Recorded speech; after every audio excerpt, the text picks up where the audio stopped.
Hey Flash family, welcome back to the Flashpoint, a Southgate Media Group podcast dedicated to all things the Flash TV show over on the CW.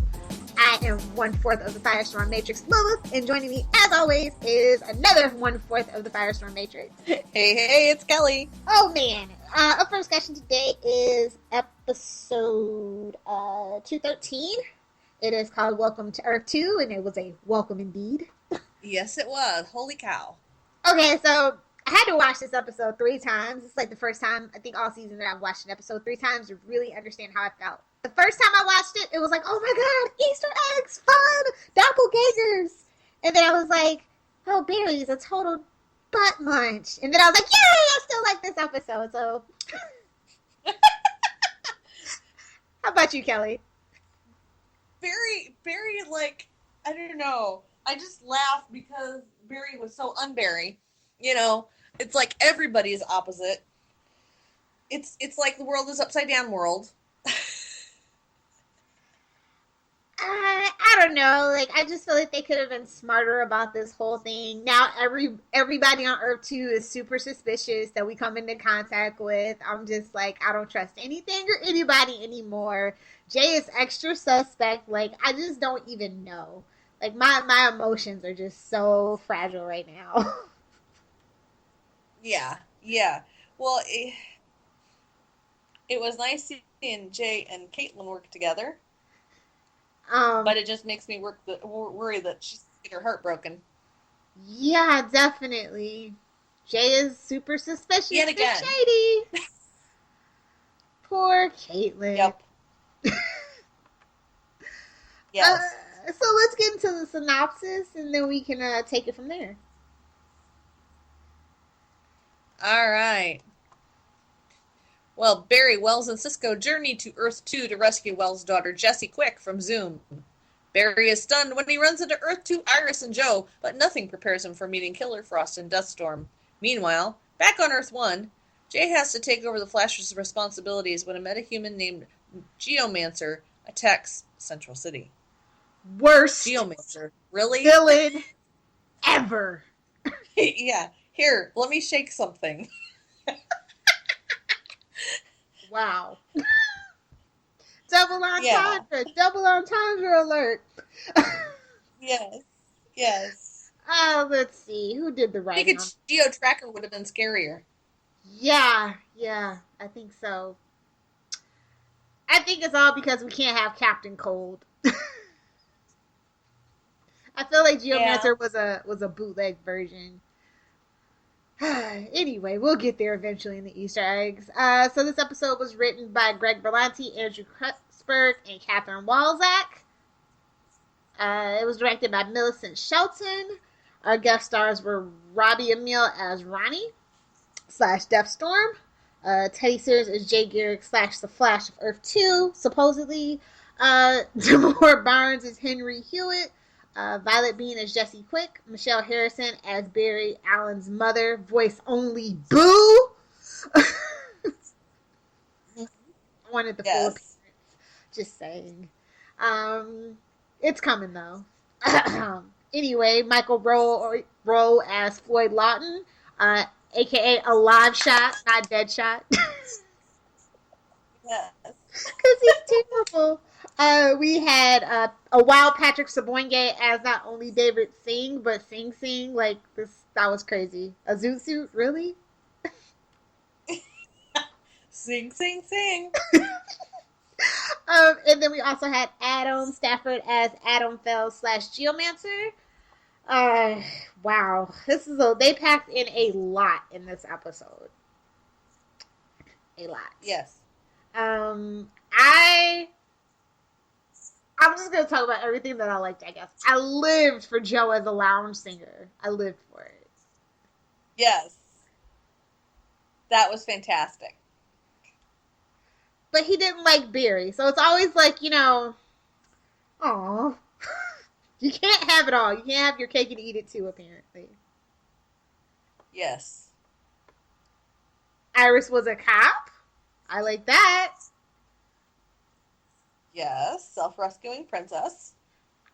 It kind of makes me wish she was a cop on Earth-1 now. Because She mentioned that in season Yeah. 1. I like how they brought that back round.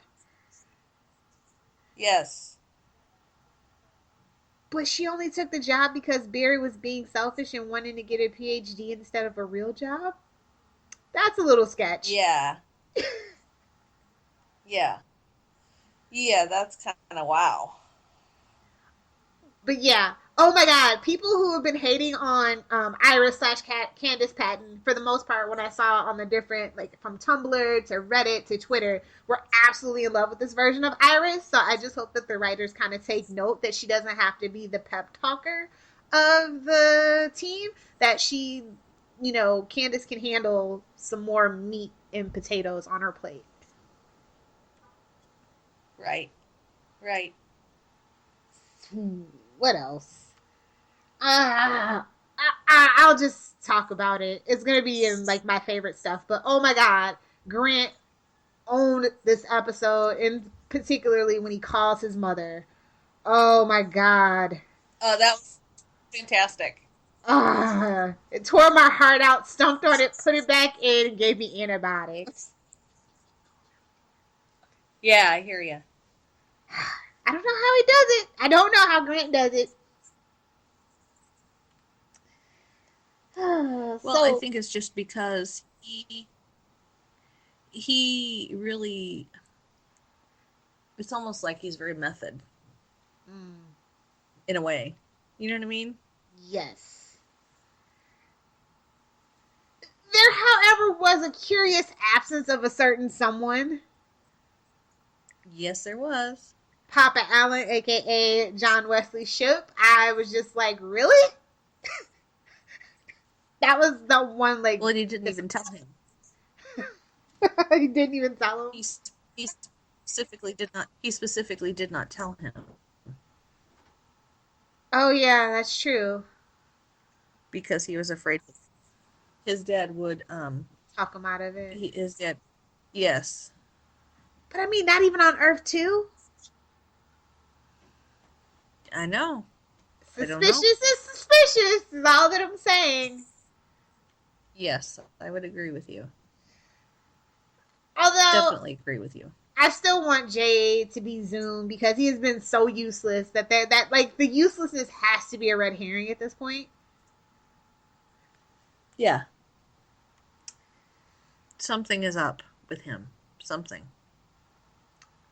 Oh my god, they finally gave the Los something to like really, really do. It was really cool.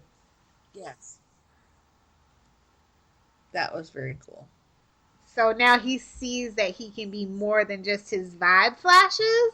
And I'm just like, that's kind of a double-edged sword for me. Because he could actually end up going evil on Earth-1. Exactly. Dark side and cookies, yes. They do have them. And of course, though, it's just like, of course the speed cannon breaks. Of course it does. Of course it does. And it rolls off like the, what was that? Wasn't that from Stargate that happened to?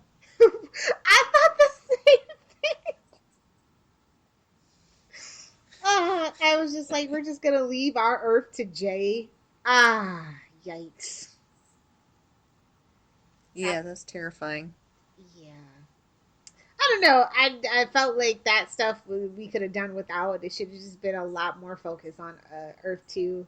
I found myself getting really annoyed when we got pulled back into Earth-1, which is unusual. It's usually the other way around for me. So, what did you think? As soon as we jump through the portal, we get that one guy who couldn't be as cool as us and be part of the Firestorm Matrix, but he's just a normal dude now. Yeah, and they were all freaking out. That was hilarious. It's like, really, guys? Really? You're supposed to be incognita. You're supposed to be. Let's say Earth-2 a little bit louder. Just a little bit. Yes. Yeah. I don't know. Like as much as I liked all the Easter eggs and stuff, I just I don't know why I can't put my finger on why. Like, I still like this episode as a fangirl, but like as a serious like casual fan where none of the Easter eggs don't mean anything. I mean, I don't know. I don't know how I would actually feel if I didn't like get the fangirl squee all over the place. Yeah. Because Barry was just a jerk. If you really think about it, he really was a jerk. He kind of stole Earth-2 Barry's life in some incredibly huge moments. Right. I feel like excuse me. I feel like the other shoe is going to drop soon. You know what I mean? Yeah. Like we're gonna get hit with something big.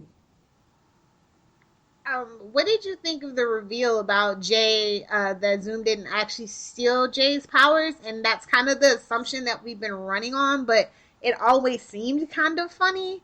But now that we have that reveal, what do you think?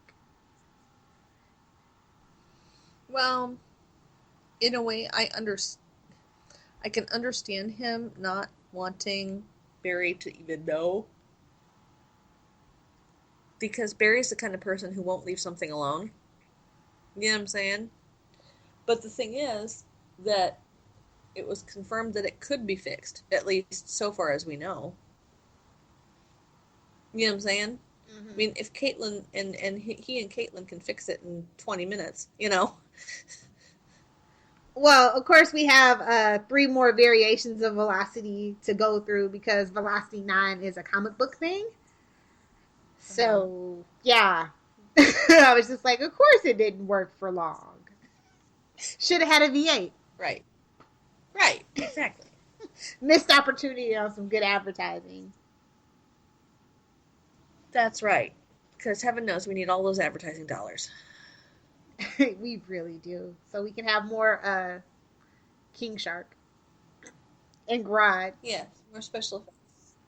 Yes. I don't like the whole thing that they've done with Jay. It really breaks my heart because obviously I'm a Golden Age girl. Jay Garrick is my favorite Flash, and I'm just so disappointed with the storyline. And as much as I want him to be Zoom, just so it wasn't all for naught, I would be really ticked off, honestly, at the end of the day, if that's what it actually is. Mm-hmm. Well, do we even know it's somebody specifically from Earth-2? Who even knows? We've opened up that door, and we have time travel as well as alternate Earths that it's just like could be anything. And we have 75 years of history to pull from, and it's just like, right. Who bring it off the pot? Just tell me who it is. I don't care if the team knows. Just tell me it. It could be Rip Hunter for all we know. You shut your mouth. Now it's out there in the ether. That would be really funny. It's Vandal Savage. It's or maybe it's the Doctor. It's the Doctor. Oh God. The War Doctor. It's Patty. I'll go with the Reddit answer and go, Patty is Zoom.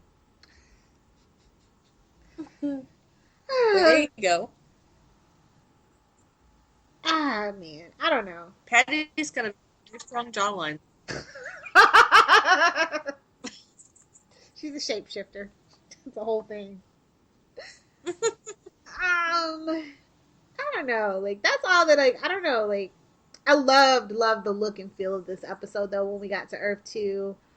They kind of toned down the Instagram filter of it that we'd been seeing in those little snippets, and I really enjoyed that. Yeah, it's kind of like it was kind of like we went back to the 90s Flash.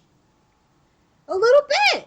The whole anachrastic thing. That's just kind of a DC thing, and I do enjoy it, but unless it's computer stuff, then it's just brutal. Or if you see a flip phone, I'm just like, 2006 flashbacks, no good.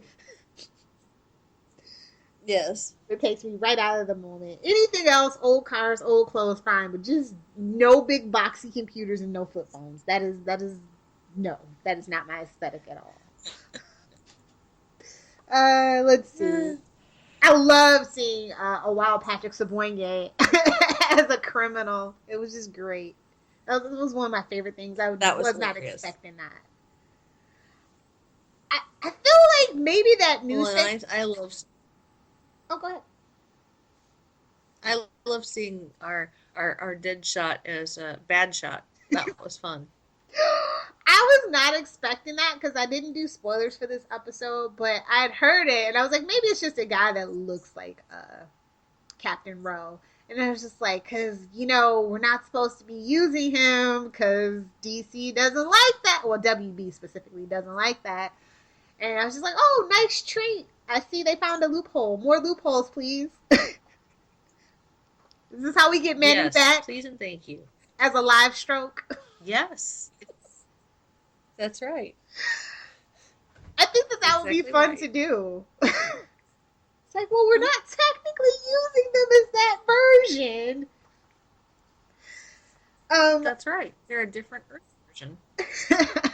Like I was saying earlier, I'm starting to feel like the newspaper that we read in season 1 in the Braille Room of Requirement might have actually been from Earth-2 and not Earth-1 somehow, maybe.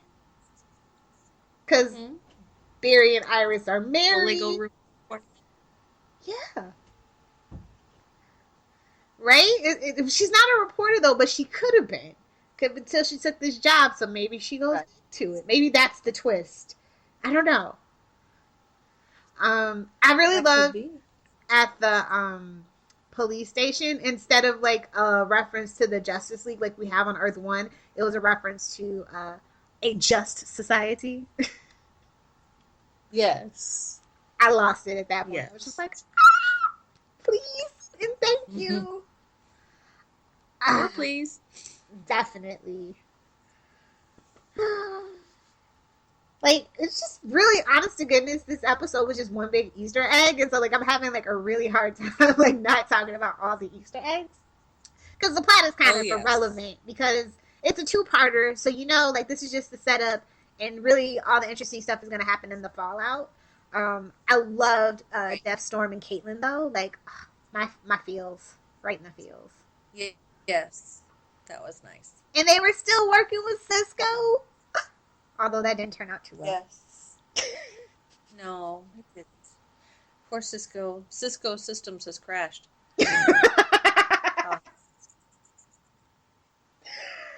I like that Cisco has some initiative to not just want to be like the number 2 guy, though. That was Dark Cisco. That was fun. Oh, man. Yes. But now now who knows? He may figure out how to use those powers and go help Barry, too. You never know. Wait, I forget. Have you seen Buffy? Yes. Okay. It reminded me of Vampire Willow and Xander from that alternate timeline when Anya wished that Buffy never existed. Okay. And the name of the episode is Doppelgangland. It was great. I don't know. I just got that because it was just so fun. I really enjoyed Danielle Panicker's Killer Frost. I did. I love the makeup for her. Yes. Yes, that was nice. What else? Oh, so Barry is like the chief head CSI guy. Thought he was gonna be chief of police though, for some reason. I don't know why. Well, because of Gideon. I know, but like I don't know. Like I just keep. This has to be like. Yeah. Well, Gideon called him chief. True.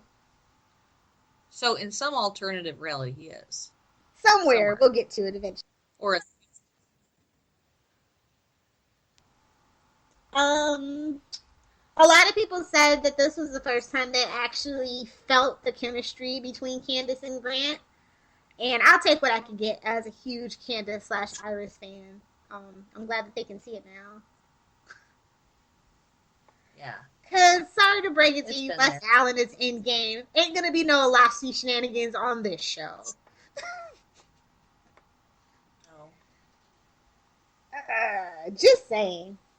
I don't mind Barry dating other people and growing as a person, but at the end of the day, my Wes Allen is gonna happen. Mark my words. Yes, it will.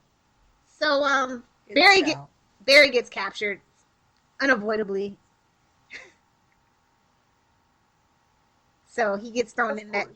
that cell, and there's this dude in the iron mask.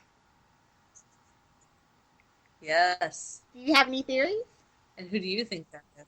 At first, like when the episode Well, ended, I was like, I thought it was maybe Wally because the lighting made it look like it was a African American male. But now that I've got some clean screenshots, it's definitely somebody white. So I don't know. I have no idea who it could be. It could be one of the other Jays. Maybe Jay has a twin or something weird like that. But if the guy wasn't tall enough, I don't know. I don't know who it could be. what if it's his dad?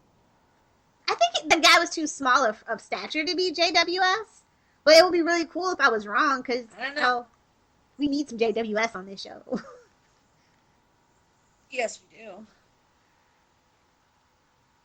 So We yeah, totally do. We've been lacking too long. I really love the names though because we had Reverb instead of Vibe, we had Deathstorm instead of Firestorm. Of course, that's from the comics as well, but I'm just saying I really liked it. I was like Reverb, that's funny. Yes, it Um, is. It's actually, not bad. actually, that's what they should have named Jay Garrick apparently when he pulled that helmet trick, which is from the comics, which I loved as as a comic book fan, but it looked ridiculous in live action. Oh, I that like that. I like Barry grabbed his helmet too off the statue. Earth-2 is ridiculous. That's not how you make a statue.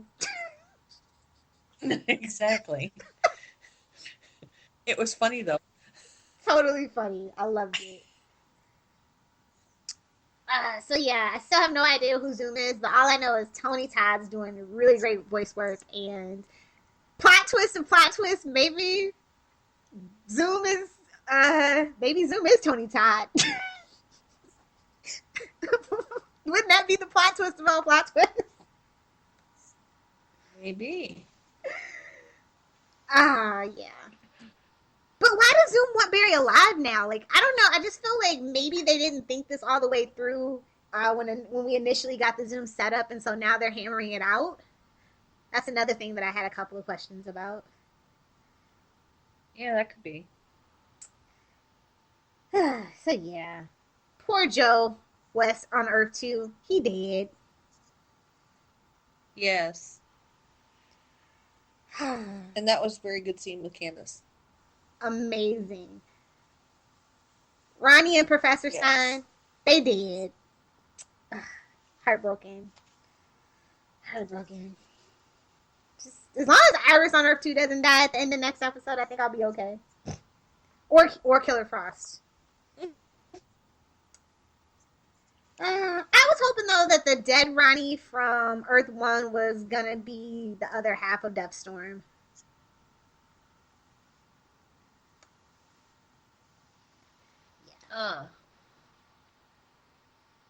Just to give something an extra creepy factor. You know, we almost got an Easter egg to your favorite hero. Yes. Which was... I like that we almost got an Easter egg to your favorite character in the Justice League. Oh, Aquaman well, because and Atlantis? got his mom tickets to Atlantis. Oh, yeah. I want to see Atlantis so bad. Stop. See it, but it's not going to be Jason Momoa. And not just that silly resort. Exactly. It's not that bad. I've been once or twice. It's a little over the top and overpriced, but it's nice. Never been. Well, maybe that's where you should go for your honeymoon. Hint, hint. You were going for your honeymoon, Atlantis. See? It'd be a little hard to explain. So yeah, let's get into these Easter eggs. So I already talked about Henry Hewitt, who was the guy that was too cocky to be part of the Firestorm Matrix. He blew it. And I think he's still being held, right? In that dang meta-human prison on Earth-1, isn't he? I think you're right. Yeah, because they were like, we're going to keep you until you don't tell my secret or whatever. Yeah. So Earth-2 Bear is rocking a bow tie, which is something that happened in the Silver Age. he was almost always drawn wearing one. Because bow ties are cool. Damn straight.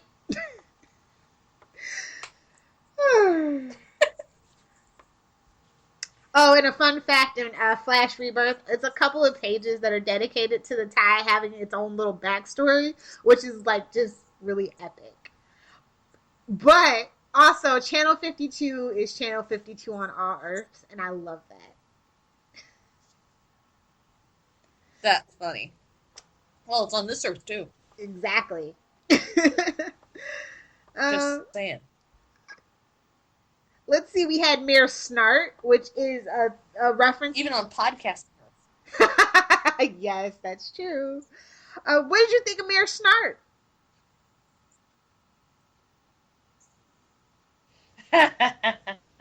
Nice to get another reference. He did. Kind of terrifying, but Well, that's kind of a reference to Flashpoint. There was a spinoff miniseries called Citizen Code where he was kind of sort of a good guy. So I guess that's where they were going with that. Okay, let's get into this damn time tunnel. What did you notice? Did you notice anything in the time tunnel when they were going to Earth-2? Well, of course I saw Supergirl.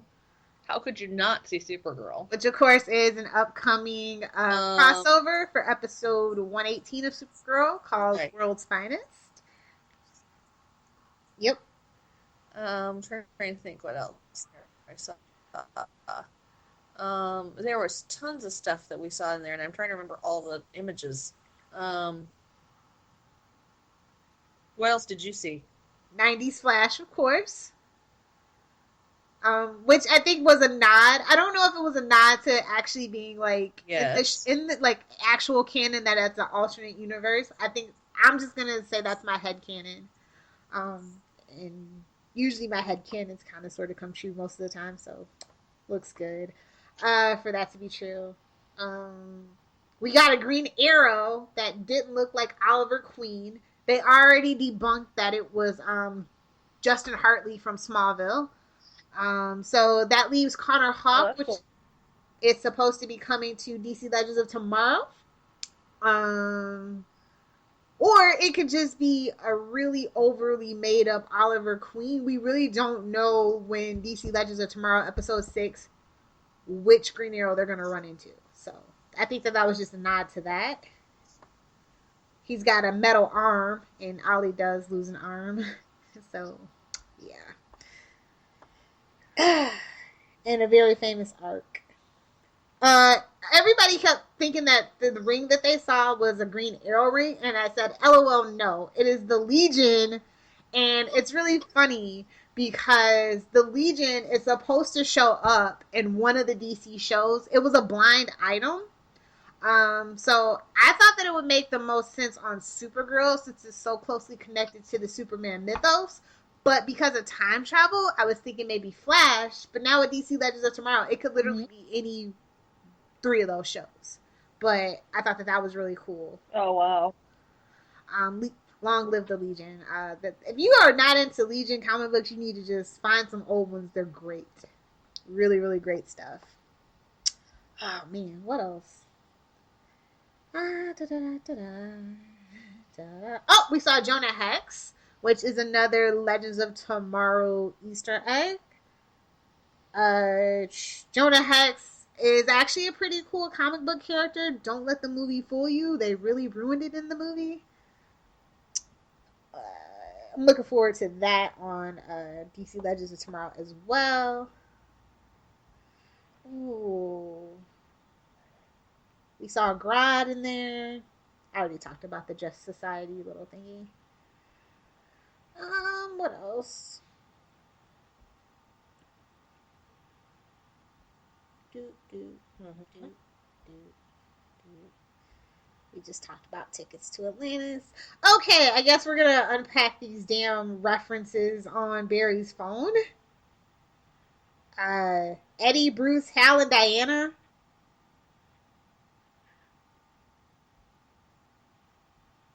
Yes. Wonder who that could be.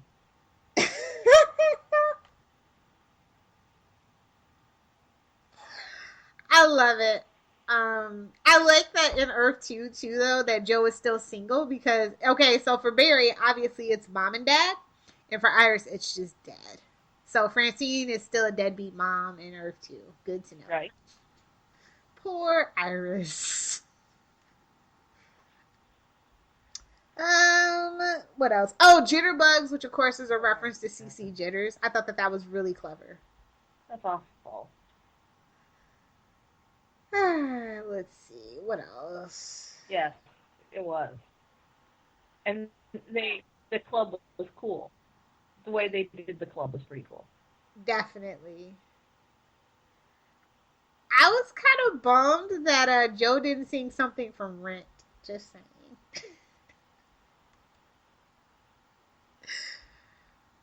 That would have been too meta, maybe.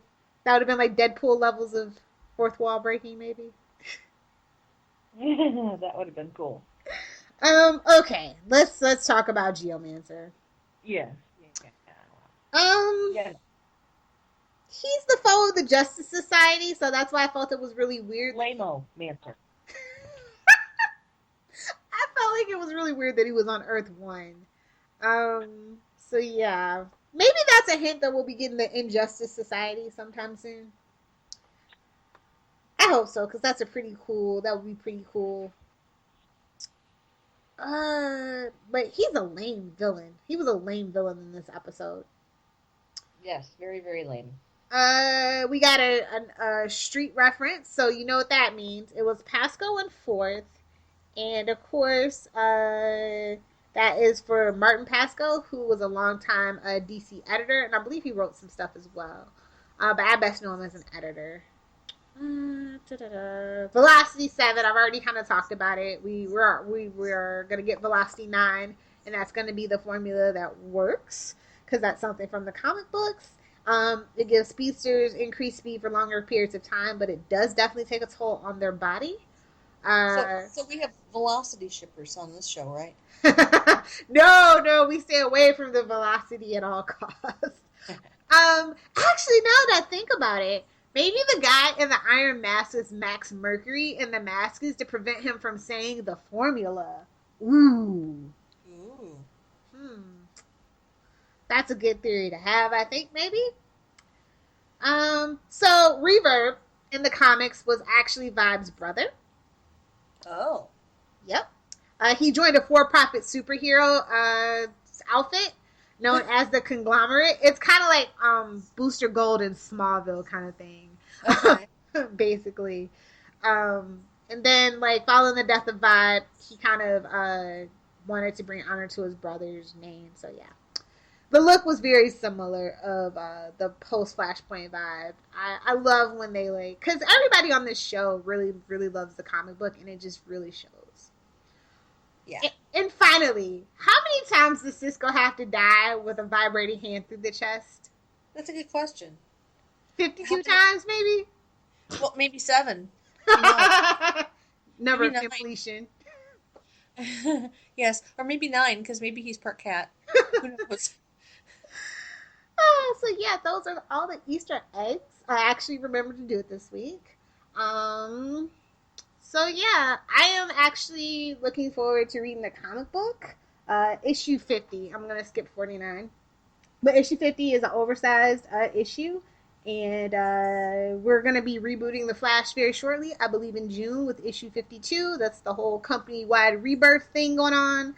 Oh, imagine that, issue 52. Yeah, thank God. Maybe we can finally be done with that number. That number haunts me, Kelly. Honestly. Almost every morning I wake up with at least 52 emails. 52 Google Plus notifications. Like, it's really ridiculous, and I'm sick of that number. Just saying. Anyway, so yeah, let's get into our favorite stuff. Who was your MVP of this episode? Oh, Iris. Absolutely, Iris. She totally stepped up. The writing was stepped up for her. She really brought it this episode. Don't judge me, but it was totally Reverb. Oh. Okay. I like me some Dark Cisco, man. What can I say? What was your favorite scene? Um, I don't, there's so many, but I really got a kick out of when they're getting ready to go through the speed cannon, and Cisco's like, "I got no spit. I'm not just quoting Jaws. My mouth is really dry right now." Yes. I think it mine would have to be uh when Barry steals Earth-2 Barry and brings him back to Star Labs, and then Earth-2 Barry meets Harrison Wells, and it was like when he met him in season 1 on Earth-1. Yes, I was just like, ah, so that cute. that was a very fangirly moment too. Let's see. Lines besides the Jaws line. Do you have any other ones? Uh, Killer Frost. God, this is making me so hot. That was funny. You little minx, you. I thought it was hilarious, thinking that she's Killer Frost. um, Cisco. Ronnie? Is Martin Stein in there? Ronnie. Oh, I haven't let him out in years. Doesn't talk much anymore. I'm like, yeah, he must be dead because Professor Stein talks a lot. Yes, he does. Also, Barry. Joe, hey! Joseph. It's Joseph Bartholomew. And I'm like, oh, he hit him with the Bartholomew. Ouch! Yes, he did. I guess, you have to kind of go by Bartholomew when you wear those glasses and bow ties. That's very true. All I could think of was Simpson. Yes. Oh, so good, so good. So, do you have any favorite moments you want to talk about before we move to the grave? Uh, I was just really impressed with the portrayal of Virus this week. I really enjoyed it. I got to see a lot of her, a lot more of her, and more depth from her than we've seen in a lot of other episodes. So that was just a real treat for me. I enjoyed it. And I gotta admit, I did enjoy seeing Bad Caitlin too. That was fun. Yes. I would just say the doppelgangers win it this episode. Hands down, all my favorite moments are from the doppelgangers. I love it. I love when a show kind of does this. This is a very sci-fi heavy kind of genre trope, but very rarely is it done this well unless it's Community, because basically every episode of Community is like an elsewhere tale. And I think that's why I love that show so much. Anyway, so the grade. I'm gonna give it a good solid B. Damn it, Kelly. Just when I thought you were going to be the one to give it an A this week. I gave it a B as in boy plus. We are some tough critics this season, Kelly. We were very hard to please. We are. They might have to bribe us with some pizza, I think, maybe. Yeah, there you go. Although I can't be bribed. Who am I kidding? We could get Barry to run it to us from Central City, right? From Coast City. Well, from Coast City, yeah. And maybe he can find Hal Jordan while he's there. There you go. So yeah, that does it for us this week. Just want to remind you guys to definitely be picking up the main Flash comic book if you enjoy Flash. It's still pretty good. It's interesting. They're dealing with a wall. They've got the Wally and some other crazy stuff, and I think they just finished that arc with his dad as well. So it actually is starting to kind of feel more like the TV show. Take that how you will. I think some instances it's a good thing. Other times I'm just like, well, I already watched the show. you know? But great characterization. So if you can't get enough Barry Allen, that's another way to get your fix. Yes. I believe Flash Season 0 is in trade, so you guys should pick that up as well. And I want to remind you guys to send in your emails to flashpoint.smg@gmail.com, or you can live tweet with us or tweet at us, flashpoint_smg. And of course, you can find us on Facebook, facebook.com/the Flashpoint Podcast. Want to ask you guys to rate, review, and subscribe to us on your favorite podcatcher service of choice. We are on SoundCloud. Oh, go ahead. Don't forget to download us. Streaming does not count. We are available on SoundCloud until SoundCloud goes bankrupt. We're on iTunes, Stitcher, and Lisbon.com as well. Just look for Flashpoint, and you'll be able to find us. So, time for some personal plugs and shameless self-promotion. You can find me on Twitter, Tumblr, Instagram, and anywhere else that matters at SuperSquint. That's SuperSquint. And you can also hear me on Before the Bat with Phil and Tyler, the Gotham podcast. And, of course, on Queen Consolidated with the lovely Miss Lilith. As for me, you guys can find me on Twitter at Lilith Hellfire. If you're on Tumblr, you can find me at itslilithhellfire.tumblr.com. You can find my writings in one of three places: spoilertv.com, popculturepostmortem.com, or lilithhellfire.com. I also do a podcast called Channel 52. Imagine that. It is all the latest nation news, from comic books, TV shows to movies. So yeah, I host that with Charlie from the Flash Diaries podcast.